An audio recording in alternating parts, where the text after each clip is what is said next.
Shalom, muito boa noite. Eu sou o seu amigo e irmão Ben. Muito bem, e hoje como havia prometido, vamos falar um pouco sobre investimento e entender realmente o texto da Sagrada Escritura, do livro de Eclesiastes, escrito pelo sábio Salomão. Eclesiastes 11, versículo 1. Em hebraico nós temos assim: Halach lahemekha al penei ramaim kiverov Rayamin Tisenu. O que é que eu acabei de falar para você em hebraico? Eclesiastes 11, versículo 1, diz assim: lança o teu pão sobre as águas, porque depois de muitos dias o acharás. Esse é um versículo, é um verso do capítulo 11, o verso 1 do livro de Eclesiastes, escrito por Salomão. Mas o que você entende aqui dentro do texto e do contexto? Uma coisa é o texto, outra coisa é o contexto. Passou disso, como dizem, é pretexto, ou meras tergiversações. Mas o que você entende sobre isso? Claro que na mente fértil, popular e muitas vezes infantil, não é? As pessoas param e pensam: poxa, pegar um pãozinho francês, pegar um pão caseiro, lançar sobre as águas e depois de muitos dias o acharás? Isso faz sentido, literalmente falando? Pega um pão e joga na água da lagoa ou do rio para você ver se depois de muitos dias você o acharás. Imediatamente o pão vai se desfazer e vai ser devorado, vai ser comido pelos peixes ali, pelos animaizinhos da água que ficam esperando qualquer coisa pousar na água para poder ali se alimentar. E se você pegar o pão e colocar numa bacia d'água, numa Tupperware, o que vai acontecer? Ele vai inchar, depois vai se desfazer, vai apodrecer. Então, o que Salomão está falando aqui não tem nada a ver de você pegar o seu pão e lançar sobre as águas e depois de muitos dias você vai achar. Eu sempre digo que você não deve ler a Bíblia como um livro ocidental, porque ela é riquíssima de detalhes, de falas, de termos totalmente metafórico, simbólico do Oriente. É do outro lado do mundo, é uma outra cultura, é uma outra imaginação, é um outro conceito e muita sabedoria por trás daquilo que você está lendo, que foi traduzido muitas vezes de forma errada, proposital, pelos pais da igreja. Escrita em hebraico, em alguns textos aramaicos, transliterados para o grego, para ali colocar a ideia dos gregos, dos filósofos e teólogos, e também muitas mitologias. Mas isso é uma outra história. Portanto, Salomão não está dizendo para você pegar o seu pão da sua mesa e jogar na água, que daqui a muitos dias você o acharás. Não, não é isso. Salomão está dizendo assim: Shalach ou Halach lahemakra. Lehen ou seja, lançar a semente, o cereal, não é? O broto, aquilo que dá pão futuramente, a semente do trigo, do alimento, porque as coisas são muito sagradas para o lavrador da terra, para aquele que vive daquilo que a terra oferece. Tudo é muito sagrado.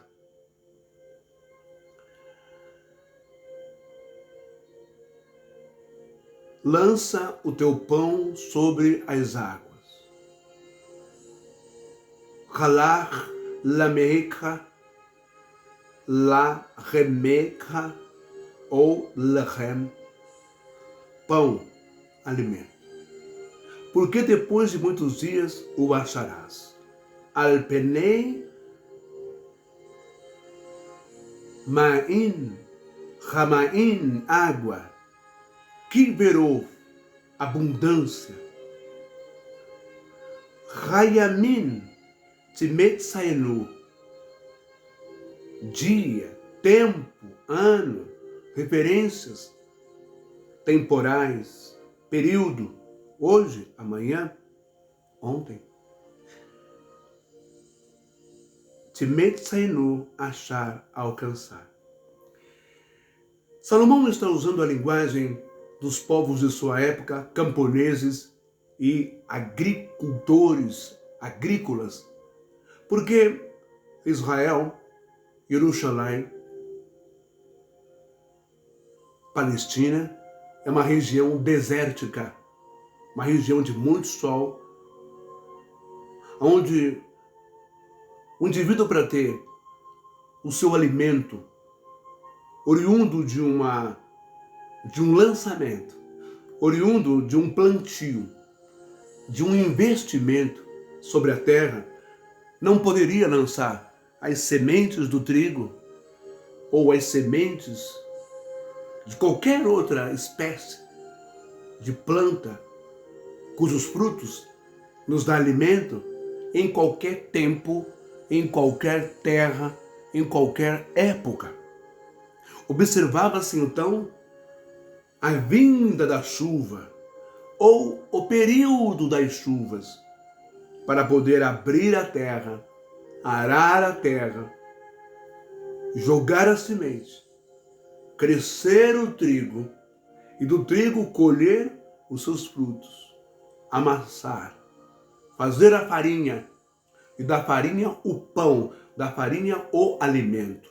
Por isso que ele diz: lança o teu pão sobre as águas. Que águas são essas?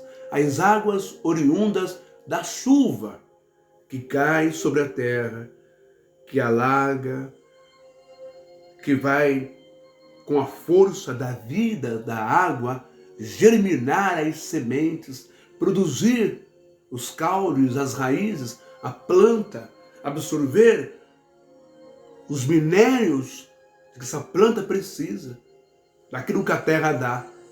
Mas para isso tem que ter água.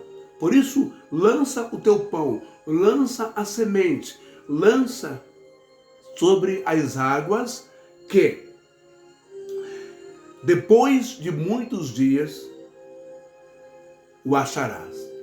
Achar o quê? Achar o fruto desse plantio depois de muito tempo. Não é da noite para o dia, sabe? Esse conto de fadas, essa balbúrdia, essa mentira, esse 171, esse chaveco bem engendrado, bem esquematizado pelos marqueteiros da fé.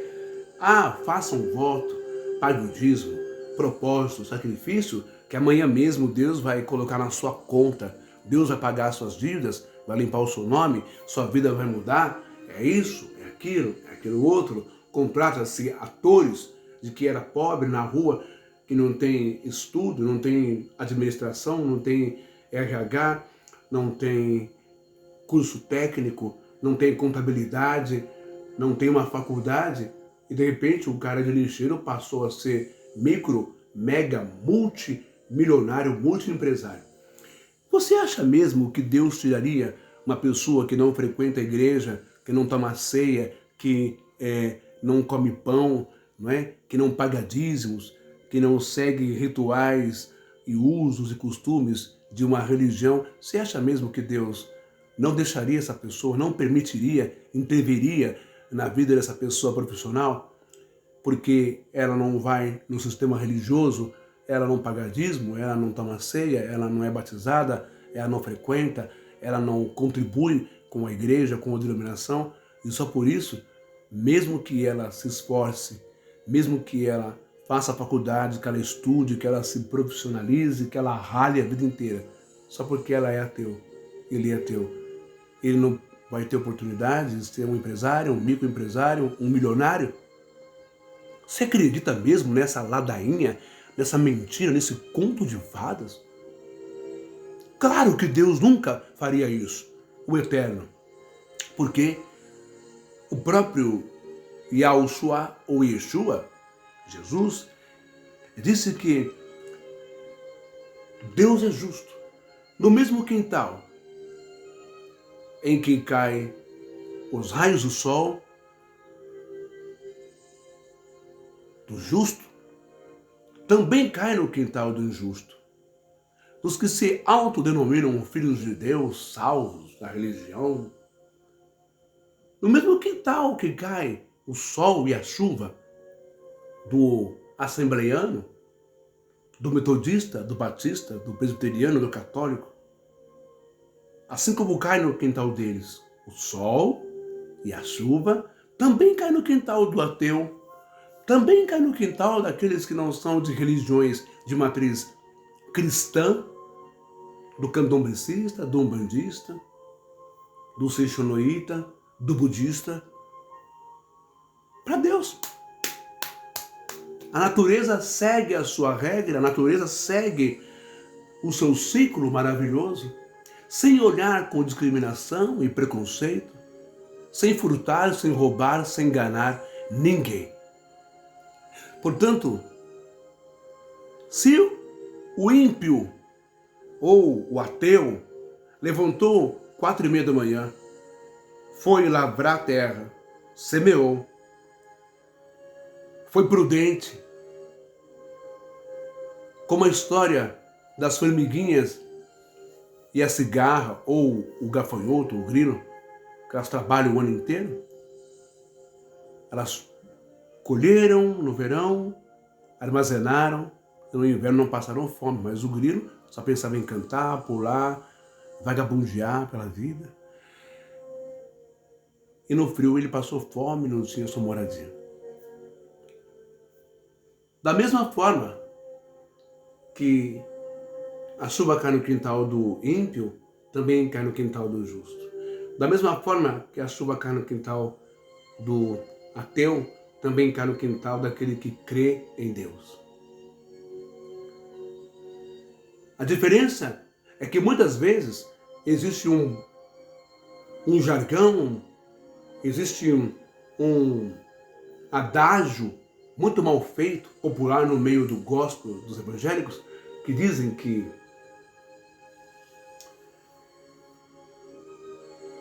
a riqueza do ímpio, a riqueza do ateu, a riqueza daqueles que são de outras religiões, sem ser da igreja dele, da doutrina dele, do batismo dele, da ceia dele, é uma riqueza oriunda do satanismo, porque o diabo, porque isso é do mundo, é o poder do mundo, ai meu Deus. Não.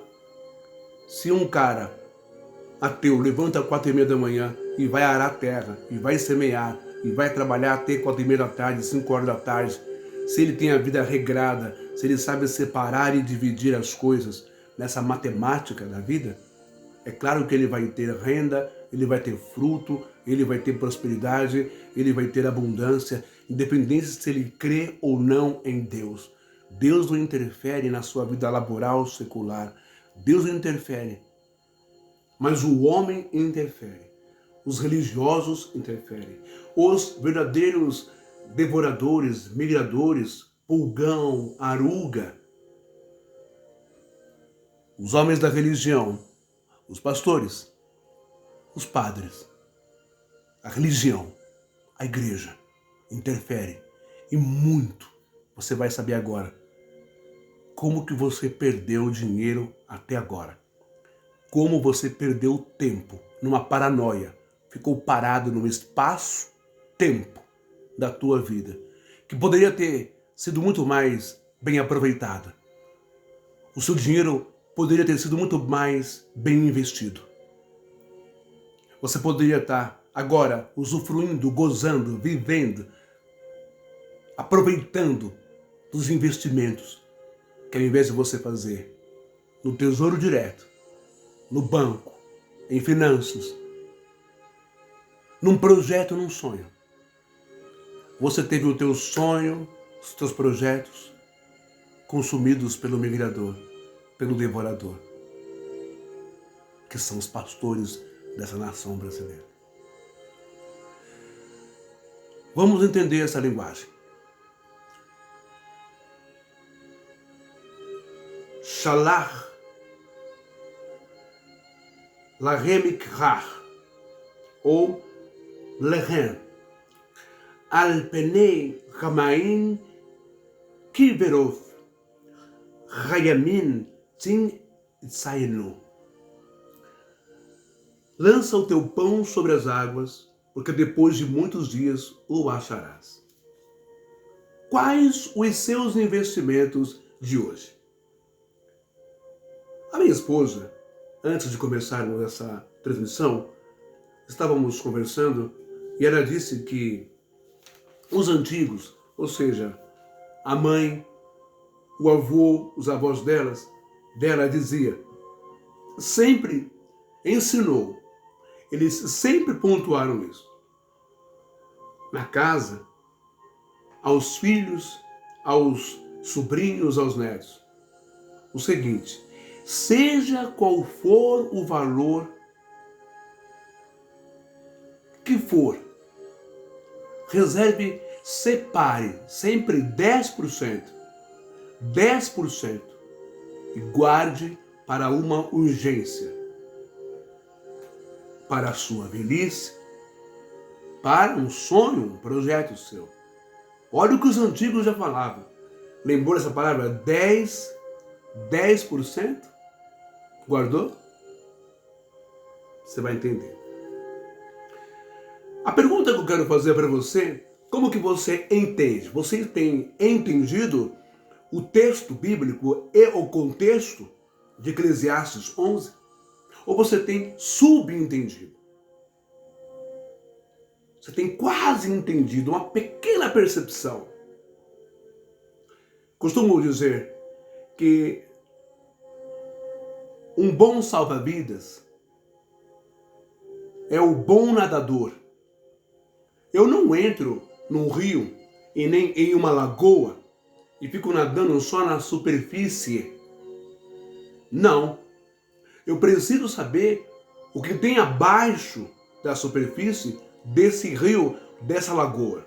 Nem que para isso eu tenha que usar aparamentos, EPIs de segurança, máscara de oxigênio, óculos, não é? Cilindro nas costas, pé de pato, mas eu tenho que entrar no fundo, fazer uma inspeção para saber se tem galhos lá embaixo, se tem redemoinho, se tem alguma tubulação que possa aspirar, puxar o meu corpo para baixo e me levar. Quais os bichos, os animais periculosos que tem debaixo aí nessa lagoa? Para que eu possa, aí sim, nadar com segurança. Mas para isso eu tenho que conhecer a profundidade, o que está em oculto, o que está lá embaixo dessa lagoa, desse rio. É ou não é? Já reparou que nas praias onde você vai, tem lá uns estandartes, uma bandeira com bandeira vermelha, com um X, ou uma caveira, ou símbolo de tubarão, aqui perigo, perigo, buraco, porque já foi toda a área inspecionada. Portanto, não podemos entrar em uma fria. Não podemos achar que sabemos nadar. Até sabemos nadar, mas não conhecemos as águas que entramos. Não conhecemos A profundidade, a força, os mistérios que tem abaixo da água. Quantas pessoas morrem aqui em São Paulo, em Mariporã? Nadadores que manjam bem da água, que nadam nas piscinas olímpicas, que nadam aqui, que atravessa a Rio São Francisco, que faz isso, aquilo, outro.